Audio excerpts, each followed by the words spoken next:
Still a little bit out, but I think that he's looking much better.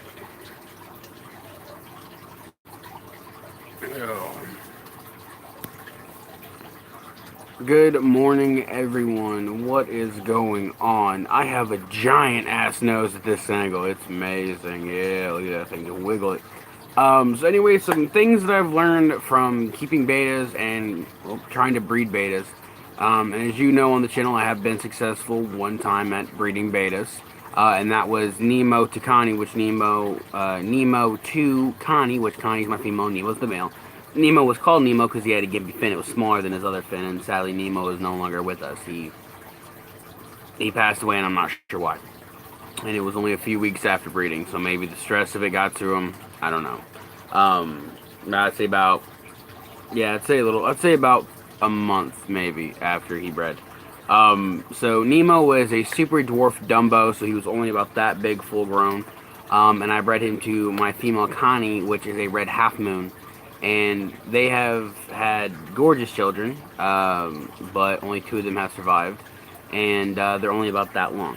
So they're very tiny still. You don't really see much of them. So I'm trying to breed betas right now. I have two pairs going. I have Bart and Connie, which Connie is the red half moon, the red female half moon, and then Fry is the red koi beta.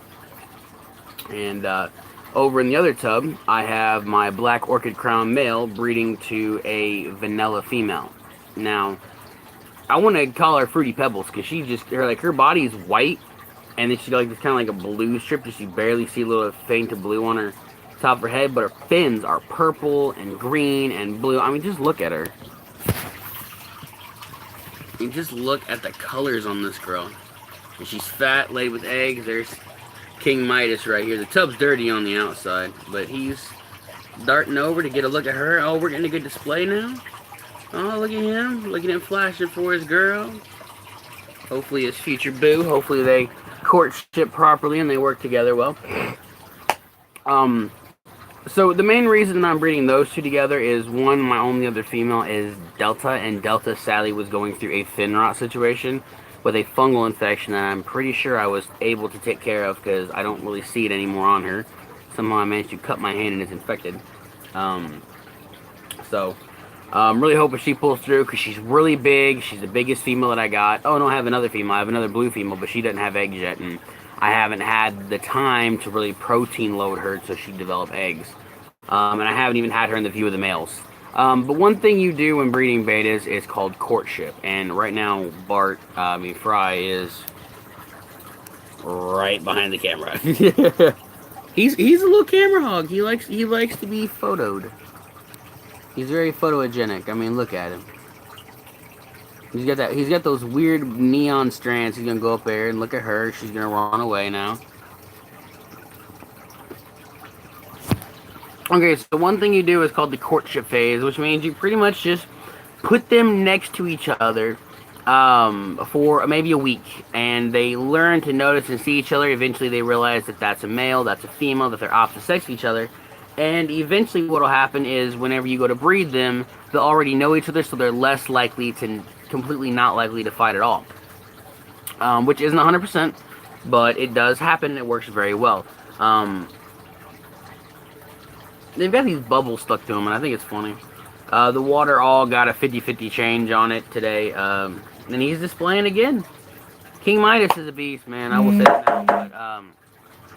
But when it comes to courtshipping, you have got to realize that if there is a chance, there is a chance that even though you've courtshipped them, the male can still be very aggressive and kill the female.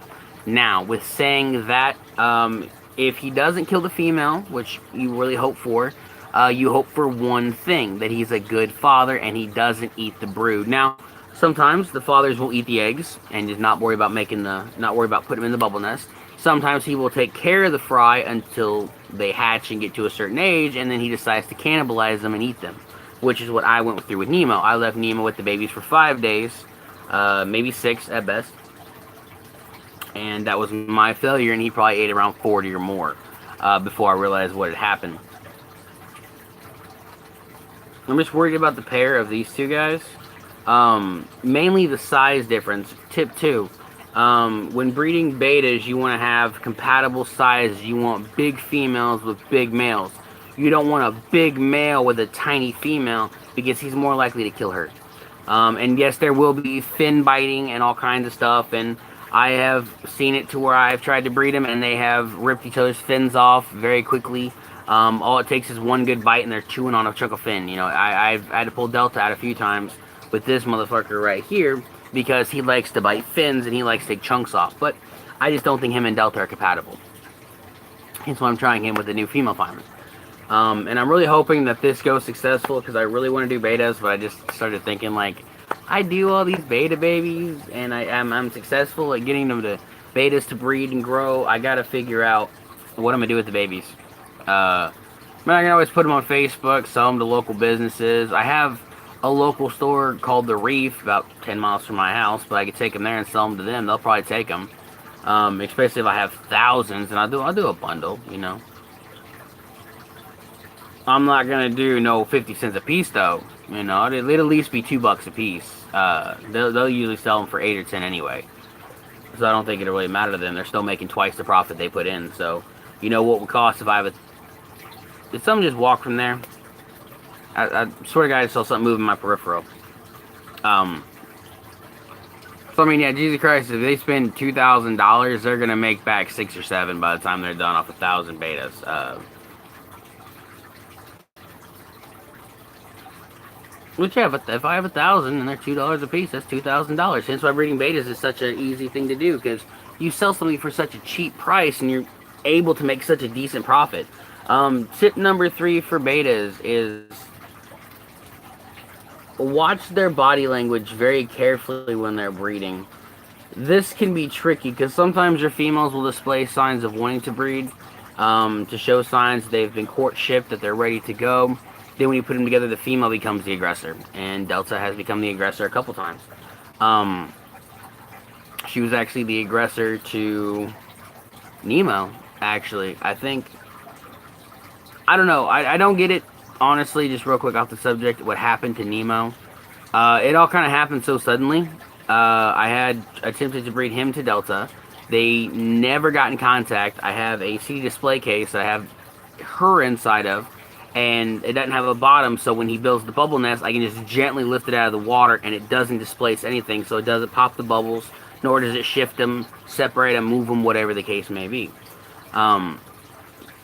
It was shortly after that I realized Delta had the issue, and then I looked at Nemo, and Nemo was fine, but I treated everybody just to be safe in case of cross-contamination, where like I fed them, or somehow one splashed and water got into the other one, you know, that happens. I actually woke up one day and I had 2 females in the same tank, and that's because one jumped out and landed in the other tank, which was kind of funny, but they weren't fighting. They were pretty cool, and no idea how long they've been together. It could only been a few minutes or a few hours. Tip, what is it, 4 now? Power load your females with protein. So what I mean by that is live food is essential to breed your betas. Now, what is my live food of choice? Well, maggots.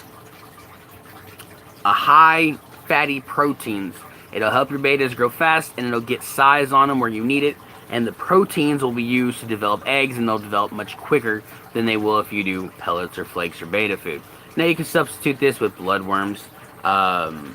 Bloodworms, Daphnia, mosquito larvae in the summertime. That's what they're going to get. When I first got Delta and my male veil tails, and then the first few betas that I had after them, I actually used mosquito larvae and pupa, and that was a big essential part of their diet, and because it allowed them to chase it down. Now, one thing I don't like doing is feeding my males living things. Now, why do I not like doing that? Because whenever you breed betas, okay, as soon as they're done breeding, you see the last egg, you give it a bit of time, the male becomes very aggressive towards the female again, he's liable to kill her, so you take her out very quickly.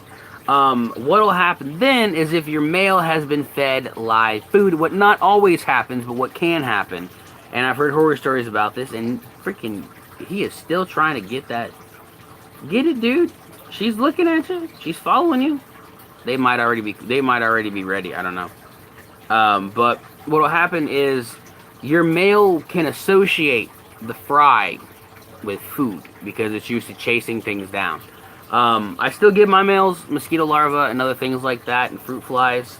Um, and I haven't seen a difference when it come to the brood because Nemo I had in for a few months. He was fed mosquito larvae, fruit flies that were on the surface, maggots, things like that, things he had to chase around the tank. And he ended up eating brood, but I think that just he was left too long. Even though I was feeding him, I think they were pissing him off and irritating him because they will stay around the male. You know, the male is protection, but he was just a bad dad at that point. You know, because it usually doesn't matter. The male will protect the brood. You know, it protects their fry. And he just started munching them, and I was at work. I didn't realize it. And probably in a day, he probably ate 30 or 40 by the time I got back off a 10-hour shift at work, um, which really sucked. So now I thought I had like 10 left, and it went from 10 to I thought I had one left, and now I have two left. I guess one was so small I didn't see the time, and it's grown up. They're very small still. So live food is essential, high protein. And if you go to the store right now and you pick up a female, don't immediately throw her in with a male.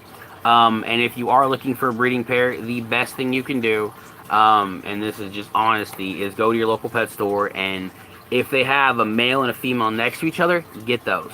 They're already courted. Depending, they might have only been on the shelf for a couple of hours. Then again, they could have been there for a couple of days, and they're already beginning the courtship process. And it's just easier that way. And I've done that with, I've tried that already, but sadly the females that I picked up ended up dying, and so I got rid of the males because the males were just there for convenience. They were all ready to go, and I really wanted the females' colors. And once the females died, I gave them off to a couple buddies. I gave them off to a few buddies of mine. I had like two females and two males that I picked up. Both the males were veil tails. One was blue. One was this like, I don't know, dark purple color kind of deal. And veil tails really aren't my thing anymore. I like the way they look, and I definitely want to get one. I know I want to get another one because I've had two of them, and they both died sadly. But they were Uncle Bill's bought. It's where most of my females come from, actually. That's where all my females have come from, except for the vanilla. She came from PetSmart. Other than that, my koi betas came from the Reef, which is a high-quality fish store. I paid $16 a piece for both those guys. I didn't pay no little dog dick $4. I paid almost $20 for them. And they had some that were $50, $60, $200, and I'm like, no.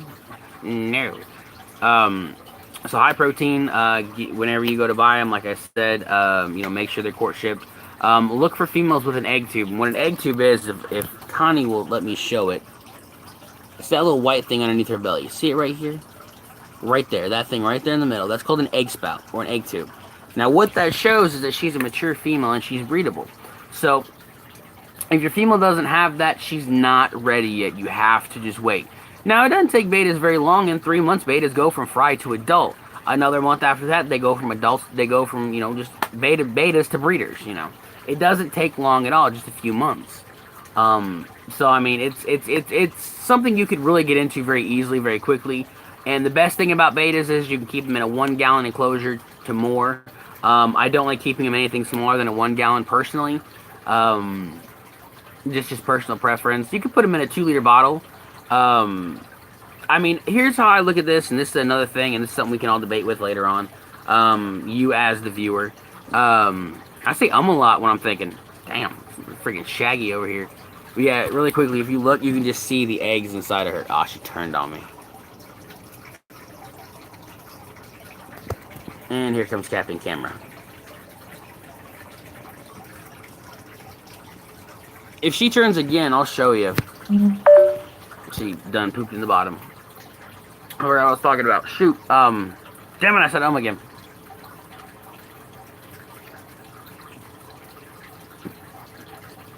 Oh, the 1 gallons and under. Flare out. Flare out. Flare out. She's not backing down. It's a good sign.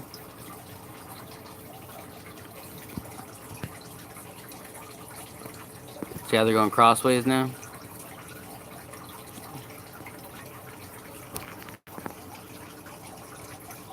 See how her scales are stretched underneath her neck? Another good indication of babies. I don't know how it collaborates since the eggs aren't there, but apparently it's something. But if you look right here, you can see the little tank that I have the betas in, the baby betas, and then over here are the actual 1-gallon tanks I have. Now, if you have your beta in something smaller, and this is where a lot of people are going to get shitty at me, I would go as low as a 2-liter bottle.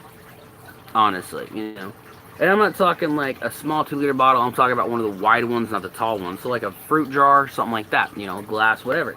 As long as you do routine maintenance on them, and you add some sort of live plant to it, such as aquatic moss, something you can take land moss right now. Go out in your yard if you're not in the freezing temperatures like I am, where it's negative 20 outside, and collect yard moss. Bring it aside, put it underwater. Don't put it under the tap. You can put it under the tap. I personally don't because it can kill them off. But get all of the dirt off as much as you can, and let it sit in water for about 2 weeks. What will happen is it'll start to germinate and grow underwater. What the plant will do inside with your beta in a smaller tank is it will eat the methane, produce oxygen, and clear the water very quickly. If that doesn't really work, try to culture infusoria. Infusoria are a tiny microbial bacteria that eat off decaying, rotting plant material, and they live in stagnant water. Now, once the water goes clean, they will not die off. They will continue to live. They will pretty much adapt to the new water temperature and the new water quality, and they will eat the plants and any fecal matter or anything else that your fish might drop. They'll also help keep your fish clean. Apparently, I don't know about that, but that's what people on YouTube said, so I'm gonna say it's what they do. Because they pick off at the fish too. If there's any like rotting fins, they pick off of that, things like that. So it is a bit of an issue, but at the same time, it's not. And I have noticed since I put them in with Delta up here, I put in 4 good squirts of them that I was able to culture. And ever since then, the fungus is gone because they'll eat the fungus off of them, and any of her fins that were all messed up look better now because they've eaten the fins off through the rot. So, I mean, it does have some structure behind it. I can't say I have seen a difference, but I can't solely say that's it because I didn't medicate the water very heavily. In fact, she's the blue tank right here. She's got antifungal, and she has ick inside that. And I'm doing a constant water change on the tank with these guys in a 1 gallon every 3 days, roughly, is what I do. And thankfully, I have a 4-gallon tub over here that I use. Oh, we have a courting dance. They just court danced. Shoot, I missed it. Oh, I missed it. They went parallel with each other and started following each other like this. That's amazing. That's a sign that he's trying. So right now he's courting her, and then once I know it's time to let him out is when he makes the bubble nest, and she starts freaking out to get out. So anywhere he goes, she'll follow him around the tank. She'll follow him around inside her jar and around the tank. Now, I can't remember where I keep forgetting. I keep jumping. Are they gonna do it again? You trigger fender. He's yawning. That is so cool. Fish yawn. I love that. So yeah, another thing with betas. Betas don't need to have a filtration system. You can have a filtration system on it, but it's not required as long as you do constant water changes. If you have live plants, you don't need to worry about constant water changes. He's made bubbles. That's pretty cool. So, I personally have live plants in all my beta tanks. If you look up here, she has what is known as a walking plant. It's a native species here in Indiana, and it's at every pond out here, and it sticks about, I don't know, 17, 24 inches, maybe 3 feet out of the water, and it's got like 4 feet underneath. It's really a big plant, and it runs off. It sends out runners and shoots that grow under the ground and in the water that just sprout out. And I've been culturing those for a while, and I had them in a 10-gallon for a while, but 10-gallon ended up failing. It was a natural setup, and it just ended up crashing on me, which is to be expected. I didn't let it circulate, but I thought, okay, well then, I already have everything from the pond, maybe, but I washed everything off in the sink like an idiot. That was when I first started keeping just a few months ago. And now I have a giant 55 with plants, koi, everything else inside of it. So what have we covered so far? Courtship, eggs, signs, feeding habits. I feed my betas every day. In fact, 2 times a day. And I've got these shrimp pellets, and these shrimp pellets are high in protein. And they're a very, very... I don't know where the hell they're at. I thought they were just right here by me. They're over there. If I say... take a shot every time I say you'll be in the hospital with liver failure in about 10 minutes. But what happens is these pellets float, and they're really dense. So once they start to soak up water, the beta can suck at them and chew on them as they please, and then that's where they're getting their source of protein from. You don't have to feed live. You can also do like the pellets, like shrimp pellets, high protein sources of food. They're gonna love them, and they'll do this. It'll do the same. Personally, I think they develop eggs a lot faster if they have live food, and a lot of us think the same thing. What are you looking at, dude? He's right here. Look, I told you, he just always in the trying to be in the damn limelight. But I mean, look at his colors. He's just so vibrant. He used to have blue flakes on him. I don't know what those scales went. Uh,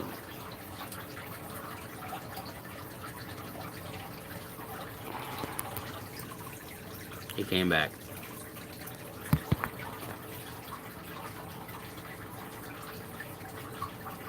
I'm gonna make a list. Look. He has not showed any interest this side of the tank at all.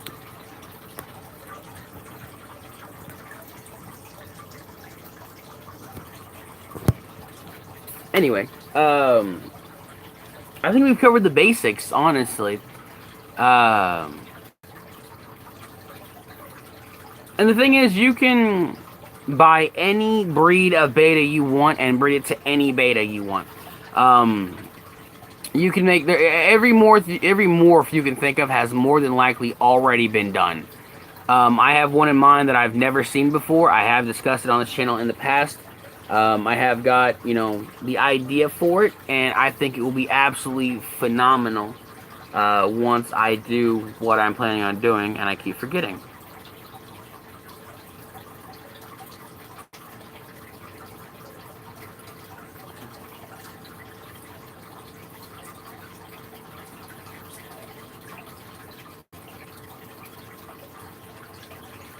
I'm not sure what kind of beta, what kind of look, I told you.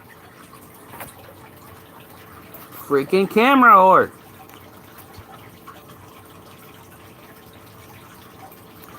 I'll tell you exactly what it is. He's hiding behind the phone now. Because I can't see him, he can't see me, so he thinks he's hidden. So that's actually kind of cool. But when I'm talking about koi, guys, this is what I mean. These are koi right here. Look at the face on that guy. He's got like a mask on. It's a silver koi. That dude's actually neon green. Look at his face. That beautiful, beautiful marking. He's a mirror koi. So he has hardly any scales whatsoever. So yeah, I think I've covered pretty much the basics when it comes to breeding. Warm water. Definitely needs to be warm water. This water's a little... It's room temperature, so it's probably about 75 degrees. I'd prefer about 80 personally. 75 works just as fine though. If you have cold water, they won't breed. No, not at all. I've tried. I have even left them on the floor, and they won't breed. And the floor is very cold, so that's when I learned right then and there they won't breed on a cold floor. So I have them up on a shelf higher in the air where the heat can get to them. If need be, you buy a pump, not a pump, but buy a heater. Always watch your beta's language, their body language when you're trying to breed, because at any moment it can go south really quickly, and you'd be surprised how fast they can kill each other, or one can kill the other.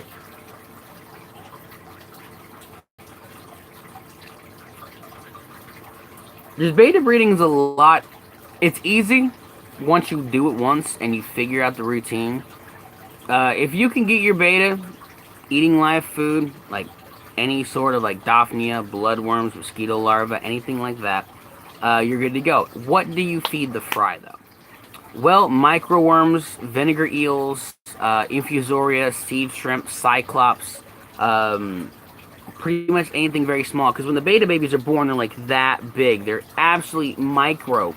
If you're not looking, you won't even know that it was a successful breeding unless you can see the eggs. Honestly, like you won't even see them. They'll hide under the bubble nest and they'll just kind of just be so small you can't see them until about 2 weeks in.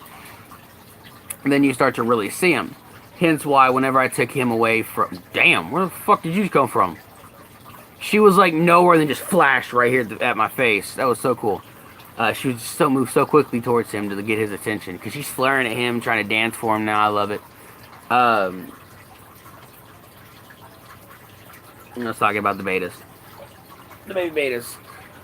So, where do you get microworms? Where do you get infusoria, seed shrimp, cyclops? Well, you can actually go to your local ponds to get infusoria, seed shrimp, and cyclops. Now, These are things that don't have bacteria. They're absolutely tiny. You'll be able to see them with the naked eye through a light. If you don't have a light on, you're not going to see them. Now, how you culture infusoria is if you already have a sustainable, already active fish tank, take the filter media, the goo, the gunk that builds up on the filter, and put it in water from the tank. And the infusoria and nematodes and freaking seed shrimp and cyclops. Somehow they managed to get in there. Seed shrimp and cyclops tend to get in there. So do nematodes. I don't know where the hell they come from, but every one of my aquariums has them in their filter media. And it's just, they're so, since the baby fry are so small, infusoria is the only thing that I can feed them. And as you see next to the blue, I have a dark tub. That is infusoria, cyclops, seed shrimp, nematodes, all kinds of stuff. And what is that from? Aquarium water. Where did most of that start from? A 39 gallon I have, a 39, 40 gallon I have upstairs. And on top of that, a good helping sample from a local pond. Now, how you get microworms, you can order them off eBay. It's 1 ounce culture, 5 ounce cultures, anything like that. They go from $1 to $5 usually. You can get already started tubs. I'll make a video on how to culture them in the future. Daphnia you can order offline. Vinegar eels you can order off eBay. I don't know what else you can order off eBay. I don't know. You can order seed shrimp, but bear in mind the seed shrimps they sell are not seed shrimp. Seed shrimp are very, very tiny, like that big. Like my fingers have to barely touch before they are, the actual size. Cyclops are not much different, but how you culture microworms and how you get microworms, you can actually catch them out of your yard. And what you do is you take a potato and you cut it in half. You core out the middle to where you leave a little bit of potato and enough skin. You take and you dig about 1 foot in the ground and you bury it right next to the root of your tree. Of a tree, any tree, it doesn't matter. Give it about 3 days to a week to 2 weeks. Make sure you have a marker, something that goes into the potato. I used a 32-inch barbecue skewer, so I didn't lose mine. Actually, no, it was a stick that I carved. And I didn't lose it, so I was able to dig down to it, and then I took out all the rotting plant material, because that's what they eat on. They eat on rotting stuff. And I put that inside of bread. Now, the problem with putting it in bread is bread molds very easily due to the living yeast. The brown part of the bread is dead yeast. The living yeast is actually the white part of the bread. That's a live bacteria still you're eating. And when you put those together, they feed off the yeast. And in return, the yeast can develop mold very easily from their waste. And my method of doing it is I use Betta tubs, and I have a hole drilled in the top. I have like toilet paper or something wedged in the hole, and I have a plastic bag over the top and a rubber band around that to hold it, and I have it in darkness. Now these guys grow underground, so they have to be dark. Not all the time, but they have to be dark to get an explosion of, babies and, other things. That is the easiest way I found to do it, other than ordering them offline and starting like that. I actually started my own, and I still have 3 of them going. Hopefully they're still going. I have to check. It's been a little while since I'm pretty sure I had a colony collapse. But as of right yet, they'd be really, really useful. And as of right now, I don't have them. And it's negative 12 degrees outside and 42-mile-an-hour wind with about 3 feet of snow. It is ridiculous. It's not really that much snow, that cold, or that much wind. Yeah, that much wind, that much snow, probably about 6 inches, and temperature probably about negative 12. That's accurate. So yeah, guys, I hope you enjoyed this video. Please like, comment, subscribe. If you guys want to see any more videos, let me know in the comments down below. I'll be more than happy to make videos explicitly for people on here. I've done it in the past. I love doing it. I love being able to communicate with you guys on live. No one came. It's early in the morning. It's like maybe 10:30, 11 o'clock. And I'm just kind of like been up all night. So I needed to talk to people so I didn't fall asleep. And I was getting really tired. And I'm sitting in a little kid chair and I'm about to probably fall into the dresser. Tip again, another tip. Don't have deep water. I have them in a 10 gallon. I probably have about 4 gallons of water in here. I'd say 4 gallons. Roughly 4 gallons of water in here. Usually a good estimate is under 6 inches.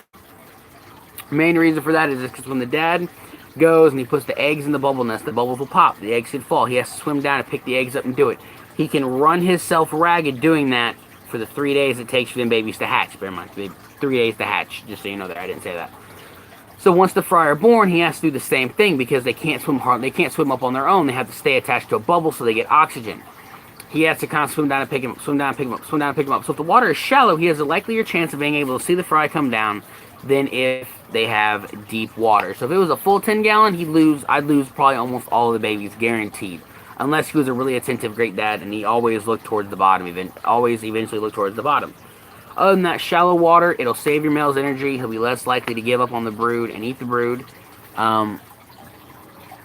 There's a hair on that plant. Damn it, pissing me off. I can see bubbles stuck to it. So, yeah, and always watch out for a male. If he makes a small bubble nest, don't breed him. He's not ready. If they make a big bubble nest, they're overachieving, they're really trying to show off, they're ready. Now, if they don't continue... Phone died. Sorry, guys. So